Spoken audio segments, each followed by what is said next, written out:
He was clearly checking the surveillance footage, but when he pointed a laser at the screen, the person in the footage actually noticed the red dot. At that very moment, the surveillance feed suddenly went dark. Paul instantly realized they had been lying to him all along. This was no ordinary security camera. In fact, Paul had already noticed something strange the day before. The people in the footage seemed to sense they were being watched. With the truth now exposed, the others could no longer hide it. They had to reveal the enormous secret. It turned out the government had spent tens of billions of dollars building a massive particle collider. The enormous energy produced in an instant could fold space itself. So what Paul had been watching wasn't a video feed. It was a real-time window into 4 days in the past. Hearing this, Paul had an idea. If they could see 4 days into the past, then maybe they could go back and stop a terrorist attack before it happened. Everyone immediately objected. No one could guarantee Paul would survive traveling through space-time. But Paul wasn't discouraged. He suggested a safer approach, sending a piece of paper back to his past self. Without delay, they wrote a message and sent it through the collider.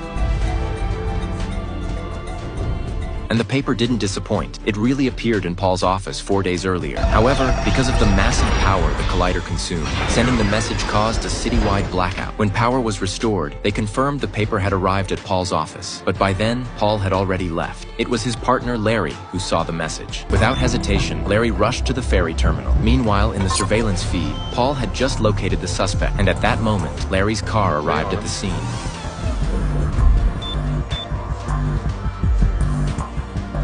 Where's my movie?